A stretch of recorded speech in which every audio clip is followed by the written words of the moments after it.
In 2015, Subway was the largest restaurant chain on planet Earth.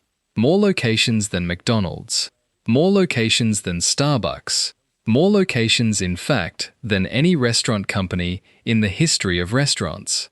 Over 44,000 stores, spread across more than 100 countries, doing more than $11 billion in annual sales, opening a new location somewhere in the world roughly once every 8 hours. A decade later, that empire was in freefall. Thousands of stores shuttered. The founding family gone, having sold the entire company to a private equity firm for billions less than what they once believed it was worth. Franchise owners suing the parent company by the thousands. Market share that had once approached a third of the entire American sandwich category quietly bleeding away year after year. And an entire generation of customers who once saw the brand as the healthy alternative to fast food, now associating it, fairly or not, with something far darker. Ask almost anyone why Subway fell apart, and you'll get the same answer within about 3 seconds. They'll mention a man named Jared, the spokesperson who lost over 200 pounds eating nothing but Subway sandwiches, who became the face of the brand for 15 years, and who was later arrested and convicted on charges involving child exploitation. It is, without question, one of the most disturbing brand catastrophes in modern corporate history, and it's the story everyone reaches for first. But here's the problem with that explanation. Subway's same-store sales had already started declining 3 years before that arrest ever happened. The number of franchise lawsuits was already climbing. Independent lab tests were already raising questions about what was actually inside the sandwiches. A foreign Supreme Court had already ruled that the bread wasn't legally bread. All of it was already underway, while Jared Fogle was still smiling on cardboard cutouts inside every Subway in America. The scandal didn't start the fire. It just made sure everyone was watching when the building came down. The real story of Subway's collapse isn't about one man's crimes. It's about a business model that was engineered, quietly and almost invisibly, to reward the people at corporate headquarters no matter what happened to the people running the actual stores, and about a decade of small, compounding failures in food quality, pricing, and trust that eroded the brand from underneath long before anyone outside the company was paying attention. It's a story about what happens when a company's growth engine and its customers' interests point in 2 completely different directions, and nobody notices until it's far too late to turn around. To understand how that happened, you have to go back to a 17-year-old kid with 1,000 borrowed dollars, and a business idea that was, for a very long time, one of the smartest in American retail history. The year is 1965. A teenager named Fred DeLuca is trying to figure out how he's going to pay for medical school. He doesn't have money. What he does have is a family friend named Peter Buck, a physicist by training, who agrees to lend him $1,000 to open a sandwich shop, originally named Pete's Super Submarines. The idea is almost embarrassingly simple. DeLuca will run the shop, use the profits to fund his education, and eventually walk away to become a doctor. Neither man had any real experience running a restaurant. The first shop, opened in Bridgeport, Connecticut, barely survived its first year. But something about the format worked. At a time when fast food in America meant hamburgers fried in grease and French fries scooped from a bin, DeLuca and Buck were selling something that felt different. Fresh bread, visible ingredients, a sandwich built in front of you, exactly the way you wanted it, rather than handed to you pre-made and identical to the one handed to the person in line before you. DeLuca never went to medical school. Instead, he and Buck opened a second location, then a third, funding each new store with the profits of the last. By the mid-1970s, they had 16 stores scattered across Connecticut. A respectable little regional chain built the slow, traditional way, $1 of profit reinvested at a time. And this is usually where a story like this stalls out. Slow, organic growth is a fine way to build a business, but it is an agonizingly slow way to build an empire. DeLuca wanted an empire. So in 1974, he and Buck made a decision that would define the company for the next 50 years. They began franchising. Franchising itself wasn't new. McDonald's had been doing it since the 1950s. But DeLuca made one specific choice that set Subway apart from every major franchise system before it. And it's the single decision that explains almost everything that happened afterward, both the astonishing rise and the eventual collapse. He made it cheap to get in. The franchise fee was set at around $15,000, with total startup costs that ran a small fraction of what competing chains demanded. Opening a McDonald's in the 1970s and 80s required serious capital, land, a custom-built restaurant, kitchen equipment, often close to $500,000 or more before a franchisee sold a single burger. Subway required almost none of that. No fryers, no grills, no elaborate kitchen. Just a countertop, a bread oven, a refrigerated case, and a small footprint that could fit into a strip mall unit, a converted gas station, a church basement, practically anywhere. This single decision did two things simultaneously. It opened the door to an enormous population of aspiring entrepreneurs who could never have afforded a McDonald's, and it made growth almost frictionless for the company itself, because franchisees were fronting nearly all of the capital. The results were staggering. By 1981, fewer than 7 years after franchising began, Subway had close to 2,000 locations. By 1990, it had passed 5,000. Subway wasn't just growing, it was multiplying in places no other fast food chain would even consider. Strip malls, truck stops, hospital lobbies, university buildings, even, at one memorable point, inside a struggling horse racing track in Texas. If there was room for a countertop, there was room for a Subway. The chain also caught a cultural wave that no amount of advertising money could have manufactured. The 1980s and 90s were the golden age of the low-fat, high-carbohydrate diet, the era of the food pyramid, when bread and vegetables were considered the healthy choice and red meat and fried food were the enemy.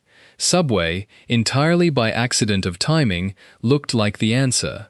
Lean meats, fresh vegetables, a sandwich you built yourself rather than one handed to you from under a heat lamp. By 2002, Fred DeLuca's ambition had been fully realized. Subway passed McDonald's to become the largest restaurant chain on Earth by location count, with more than 13,000 stores. And instead of slowing down to consolidate that lead, the company did the opposite. It accelerated. Through the 2000s, Subway was opening new locations at a pace that, at its peak, worked out to roughly one new store somewhere in the world every 8 hours. By 2011, the chain had reached its absolute zenith, over 40,000 locations. $11.5 billion in annual sales, the single largest restaurant company that had ever existed, built on a formula so simple it seemed almost impossible to break. Low cost of entry, explosive unit growth, and a brand image perfectly matched to what an entire generation believed healthy eating looked like. It looked, from the outside, like an unstoppable machine. It was actually a machine, with a design flaw baked into its foundation from the very beginning, one that wouldn't become visible until there was no more room left for the machine to run, and one that would soon be joined by an entirely separate set of problems involving what was actually inside the sandwiches themselves. Three forces converged in the 2000s to push Subway's growth into overdrive, and each one would eventually curdle into a liability that outlived its usefulness. The first was a young college student named Jared Fogle. In college, Jared had weighed roughly 425 pounds. He switched to a diet built around 2 modest Subway sandwiches a day, walked instead of drove, and lost approximately 245 pounds. Subway turned him into the centerpiece of a marketing campaign that ran, essentially unchanged, for the next 15 years, from 2000 to 2015. He wasn't a celebrity or a fitness influencer.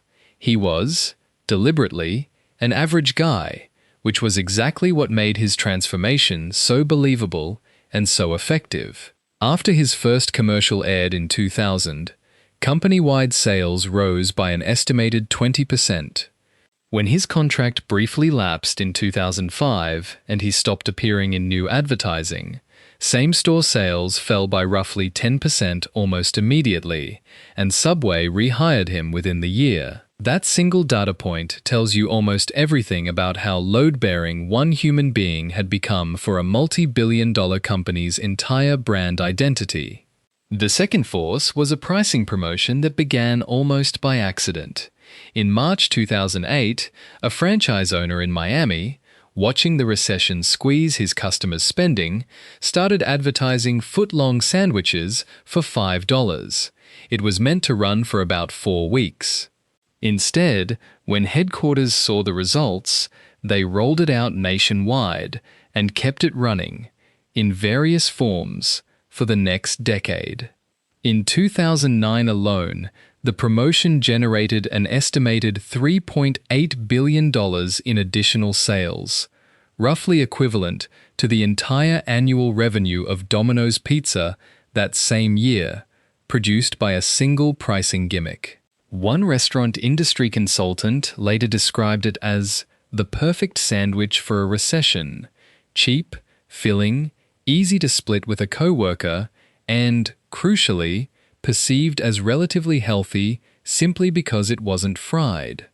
The third force gets far less attention in the popular retelling, but it may matter more than either of the first two. Because the barrier to opening a Subway was so low, and because the $5 footlong was driving such enormous transaction volume, Subway's royalty and marketing structure was quietly compounding into one of the most expensive franchise agreements in the entire quick-service restaurant industry. Franchisees paid an 8% royalty plus a 4.5% advertising fund fee, a combined 12.5% of gross sales handed directly to corporate before a franchisee covered a single dollar of rent, labor, or ingredients. A meaningful chunk of that advertising fund went toward paying celebrity endorsers brought on in later years, athletes with far more star power and far higher appearance fees than the everyman spokesperson who had built the brand in the first place. On top of the fee structure, Subway's franchise agreements ran for 20 years, roughly double the 10-year term standard at most competing chains, locking franchisees into the arrangement for a generation regardless of how conditions changed underneath them. All three of these forces were, individually, defensible business decisions in the moment. Together, they were quietly setting up a business that was extraordinarily good at generating short-term transaction volume and extraordinarily bad at generating long-term franchisee profitability or durable customer trust. Both of those bills would come due within the decade. It's worth sitting with just how asymmetric that fee structure really was. 12.5% of gross sales is not a small number in an industry where restaurant margins are frequently measured in the single digits. A franchisee doing $500,000 in annual revenue was sending well over $60,000 a year straight to corporate before covering a single expense of their own: rent, payroll, ingredients, utilities, equipment maintenance, none of it. And because the fee was calculated on revenue rather than profit, the company had functionally no financial exposure to whether that franchisee's location was actually a good business. A struggling store paying its royalty on thinning margins looked, from headquarters' spreadsheet, identical to a thriving one. The pain simply never traveled upstream. It stayed exactly where it started, with the person who had signed the lease and taken out the loan. Compare that to the 10-year agreement standard across most of the industry, and Subway's 20-year terms start to look less like an operational detail and more like a structural advantage for the company at the franchisee's expense. A franchisee locked into a bad territory, a saturated market, or a declining product had almost no realistic exit before 2 full decades had passed. That's not a partnership, that's a very long-term revenue stream, secured well in advance, regardless of how the underlying business performed. Here is the mechanism almost nobody talks about, and it's the actual engine behind Subway's collapse. A traditional restaurant company, one that owns and operates its own locations, makes money exactly the way you'd assume. It profits when its restaurants are profitable. If a location isn't drawing customers, it drags down the company's bottom line directly, and someone at headquarters feels the pain immediately and is strongly motivated to fix it or close it. A franchise company doesn't work that way. A franchisor like Subway makes its money primarily from 2 sources: an upfront franchise fee paid when a new store opens, and an ongoing royalty, calculated on revenue, not profit, paid every single week for as long as the store stays open. This matters enormously because it means headquarters gets paid whether or not the franchisee is actually making money. A store can be barely scraping by, its owner working 80-hour weeks just to cover rent and payroll. And as long as sandwiches are going out the door, the royalty checks keep flowing upstream to corporate. The pain of a struggling location is felt entirely by the person who signed the lease. It is felt not at all, or barely at all, by the company that convinced them to open it. Now overlay that structure onto Subway's specific business model, and the danger becomes obvious. Because the barrier to opening a Subway was so low, the company had built an enormous, continuously replenishing pool of aspiring entrepreneurs eager to sign on. And Subway's franchise agreement contained a clause that made the situation dramatically worse than at almost any comparable chain, language granting the company and its affiliates essentially unlimited rights to open additional locations inside an existing franchisee's own territory. In practice, this meant a franchisee who had spent years building up a loyal local customer base had no contractual protection whatsoever if corporate approved a second, third, or fourth Subway just down the same block. This is precisely what began happening as the chain pushed past 30 and then 40,000 locations. There was, by that point, simply no green space left. Every new store opened in an already mature market wasn't stealing customers from Burger King or Jimmy John's. It was stealing customers from the Subway 3 blocks away, a phenomenon franchise economists call cannibalization. The company was, functionally, competing with itself, opening new outlets that existed primarily to divide up the same fixed pool of local sandwich customers into smaller and smaller slices, and the franchise agreement gave existing owners no legal recourse to stop it. The numbers explain why 2012 was such a breaking point. That year, for the first time in the company's history, same-store sales across the chain turned negative. Existing locations, on average, sold fewer sandwiches than they had the year before. Any rational restaurant operator seeing that number would hit the brakes on new store openings immediately. Subway opened 800 new stores that same year.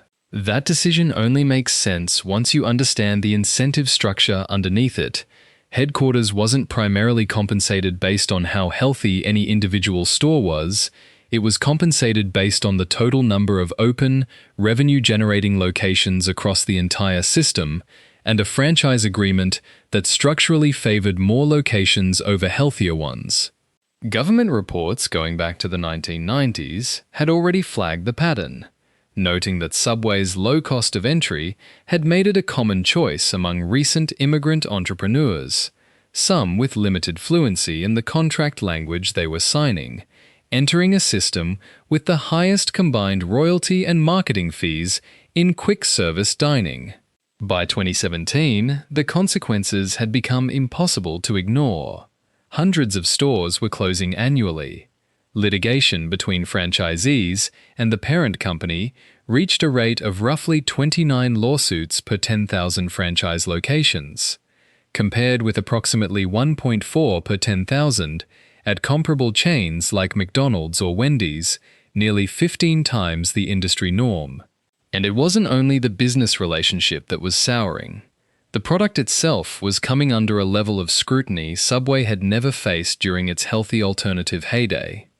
In 2013, a study published in the Journal of Adolescent Health, led by researchers at the UCLA Fielding School of Public Health, compared what teenagers were actually ordering at Subway versus McDonald's.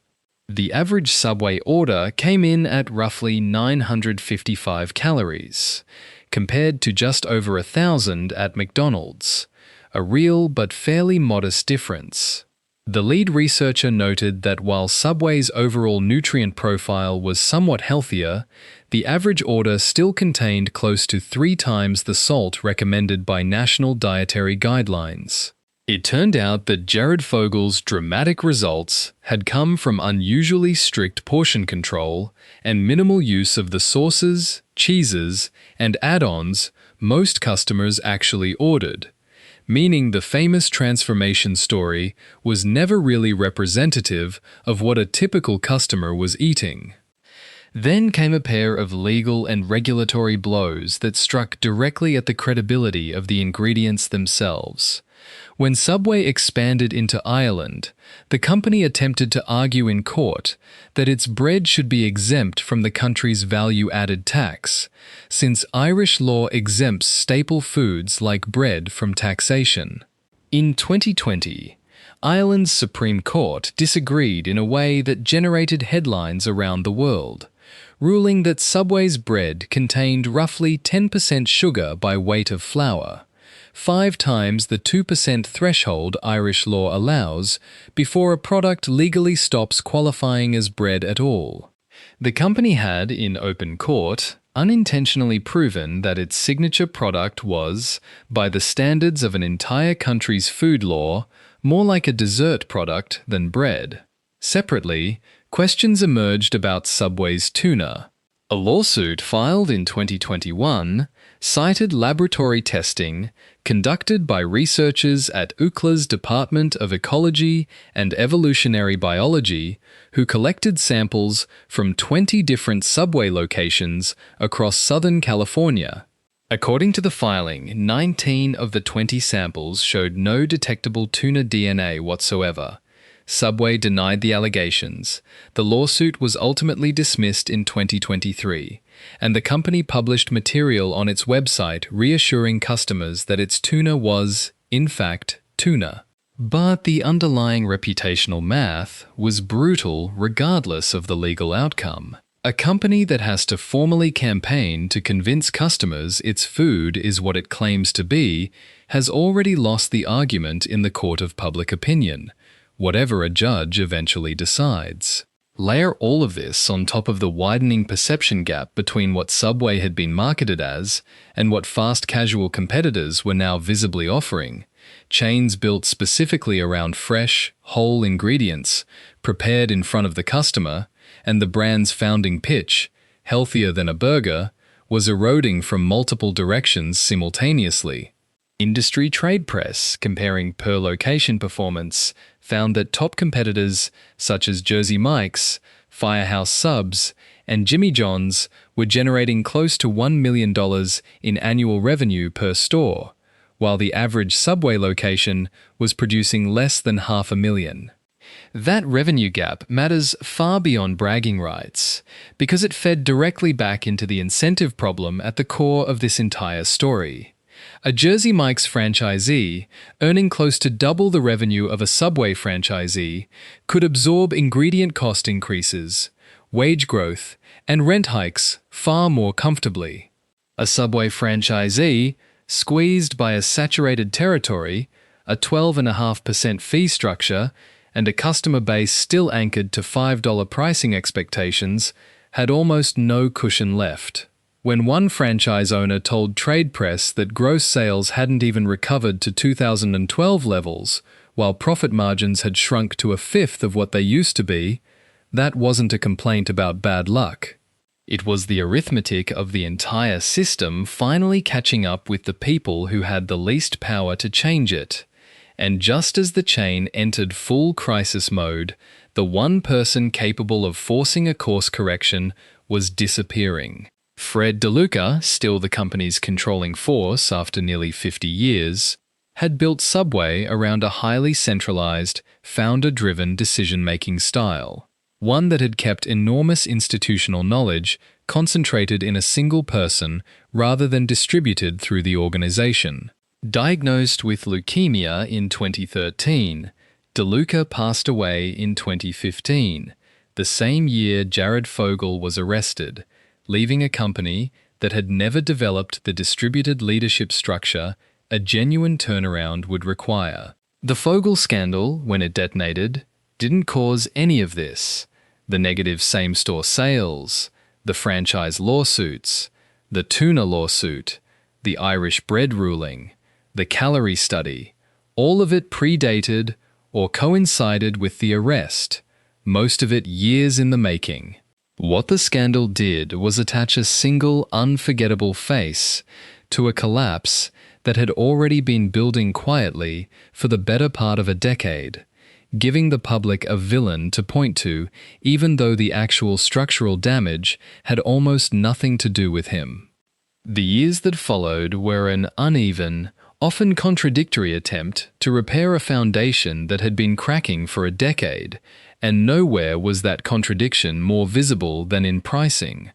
The $5 Footlong, the promotion that had once single-handedly generated a domino's worth of extra revenue, was formally phased out in 2018. By then, the economics no longer worked. One franchisee interviewed by the Washington Post in 2017 explained that a single footlong sandwich cost well over $4 to actually produce once labor, ingredients, utilities, transaction fees, and rent were factored in, leaving almost nothing behind at the $5 price point. But ending the promotion didn't solve the underlying problem, it just exposed it. Customers had spent a decade being trained to see a Subway footlong as a $5 item.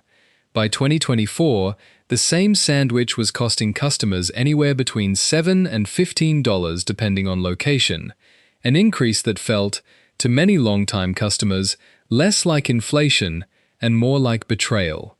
As one online commentator summarized it, the brand had built its entire identity on being decent, affordable, and fast, and once the affordable part disappeared, there was no longer a clear reason to choose it over a genuinely better sandwich shop, charging roughly the same price.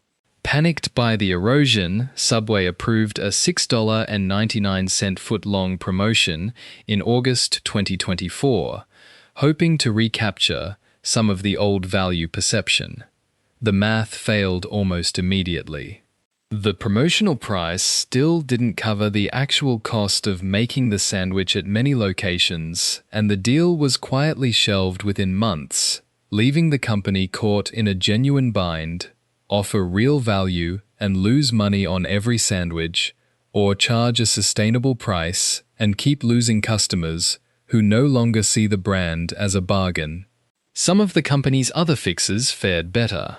New management began closing the weakest, most cannibalized locations, cutting the total store count down from its historic peak. In 2021, The company launched an initiative called Eat Fresh Refresh, aimed at improving ingredient quality and freshness perception across the menu. Perhaps a decade later than it should have, Subway began installing in-store meat slicers, moving away from pre-sliced meat shipped in from outside suppliers. A change that turned out to save money on transportation costs while also addressing years of complaints about freshness. International expansion, somewhat insulated from the domestic brand damage, continued at a healthy pace, with more than 750 new locations opening worldwide in 2022 alone. None of it was enough to stop the bleeding domestically. Industry trade publications reported that Subway's share of the American sandwich and deli market had fallen from roughly 34% in 2017 to around 23% by 2024, an 11-point collapse in market dominance in under a decade. In the summer of 2024, roughly 1,000 Subway locations across the East Coast saw same-store sales fall by close to 9% in a single month compared to the year before, with other regions of the country reporting drops approaching 10%. The situation grew serious enough that in August of that year, corporate leadership called an emergency meeting with the owners of 19,000 North American locations, describing the discussion as essential to understanding the current state of the business. By 2023, the founding families, who had controlled the company for nearly 60 years, put Subway up for sale. They had hoped for something close to $10 billion, a number roughly in line with the company's $12 billion valuation just a few years earlier. They ultimately accepted an offer of just over $9 billion in 2024 from Roark Capital, a private equity firm that specializes specifically in acquiring and restructuring franchise businesses.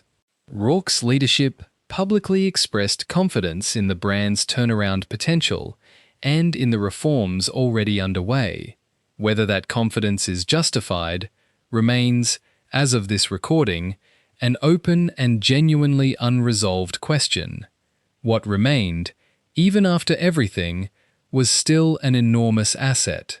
Tens of thousands of locations worldwide, a level of brand recognition few companies on Earth can claim, and a physical footprint built into more towns, strip malls, and travel corridors than almost any competitor. The foundation is still there. Whether it can be rebuilt into something structurally healthy, rather than simply propped up by brand momentum built decades ago, is a very different question. The popular version of Subway's downfall casts it as a story about one man's crimes destroying a wholesome brand. It's a satisfying story because it has a villain, a clear moment of betrayal, and a single person to blame. But the company's same-store sales, its franchisee lawsuits, its cannibalized store map, its bread that failed a foreign country's legal definition of bread, and its tuna that a university lab couldn't detect, were all already telling a very different story, years before that scandal ever became public. The real story is quieter and, in some ways, more unsettling, because it isn't about one bad person. It's about an incentive structure so subtly misaligned that everyone inside it could be behaving rationally. Franchisees chasing an accessible piece of the American dream, executives chasing quarterly growth numbers, and the aggregate result could still be a slow-motion collapse in quality, trust, and profitability that nobody in the system was individually responsible for causing, and that almost nobody outside the system could see coming until the storefronts started going dark and the lawsuits started piling up. Subway didn't fall because its spokesperson turned out to be a monster, although he was. It fell because the machine that built it, a machine designed to profit from opening stores and moving volume, regardless of whether the food, the franchisees, or the customers were actually being well served, kept running long after the market had run out of room for it. The scandal was the moment the world started watching. The collapse had already begun. There's a broader lesson buried in here. for anyone who studies how large organizations quietly go wrong. And it isn't really about sandwiches at all. It's about what happens when the metric a company optimizes for stops matching the outcome its customers and partners actually care about. Subway's headquarters, for the better part of 2 decades, was extremely good at one specific thing: converting new franchise agreements and rising transaction volume into revenue. That metric climbed for years, even as the things underneath it, franchisee profitability, ingredient quality, customer trust, quietly deteriorated. Nobody at any single point made an obviously terrible decision. A territory representative recruiting one more franchisee was doing their job. A regional manager approving one more location in a growing market was following established practice. A pricing team extending a wildly successful promotion was responding rationally to short-term data. Each decision, viewed in isolation, was reasonable. It was only in aggregate, over the better part of a decade, that the sum of those individually reasonable decisions produced a business that was structurally hollowed out. That's a far less satisfying story than a single villain in a courtroom. It doesn't give you someone to be angry at. It doesn't resolve neatly. But it's a far more useful story if you're actually trying to understand how a 40,000 location empire, the single largest restaurant chain the world had ever seen, can end up selling itself off for a fraction of its former value within the span of a single decade. The lesson isn't that one bad actor destroyed a good company. The lesson is that a company can be destroyed by nobody in particular, one rational, locally optimal decision at a time, until the aggregate weight of all of them finally comes due at once.